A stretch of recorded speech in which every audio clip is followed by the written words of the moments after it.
This is the Thompson Cast. I am Mel Thompson. Up until this point, there has been a lag in decisive action by the European Central Bank as it pertains to actions to quell the ever-rising interest rates of Spanish and Italian bonds. The level of interest owed on these obligations by both nations now exceed that which forced Greece, Ireland, and Portugal to secure international bailouts. Now, just this week, the European Central Bank has announced a bond buying program that will essentially bail out Spain and Italy. However, the time that this action is taken and the start and stop nature of actions to date give me great concern. It is as if they are throwing wet paper on the wall when the answer is now and will always be EU bonds, also known as Euro bonds. The roadblock to them is Germany, particularly German Chancellor Angela Merkel, who recently stated that there would be no Eurobonds as long as she lived. Her major concern is inheriting joint debt responsibilities of others. However, like all investments, you need to be patient and willing to take some risks.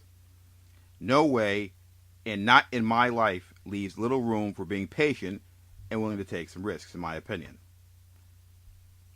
Merkel's position is at odds with French President François Hollande and Italian Prime Minister Mario Monti, who have called for the 17-nation bloc to draw up plans to issue jointly guaranteed debt in order to reduce borrowing costs for struggling Eurozone nations.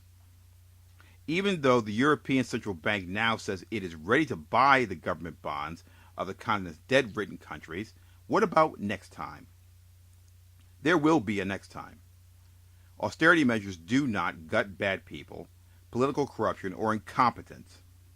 Waiting and hoping for a bailout causes markets to become jittery and interest rates to rise. The eventual bond buying will only ease tensions, not attack the root, which is a lack of shared responsibility for the good, the bad, and the ugly of the EU. If you're not willing to be there on the bad days, then why was the EU formed? Is the answer that it was formed as a bulwark against American economic might? Well, if that's true, then they missed the boat on the collective sharing part that every governor in the U.S. knows about, does not like to some extent, but in the end, they must accept it. Why? Because this is a union of states.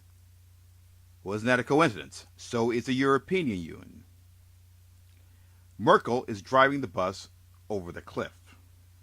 Hollande of France is trying to take the wheel, Monti of Italy is trying to calm the other passengers, and Britain just watches the entire train wreck unfold in its backyard.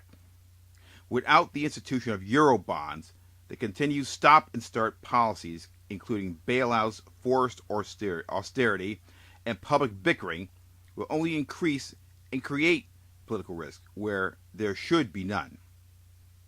This has been the Thompson Cast. I am Mel Thompson.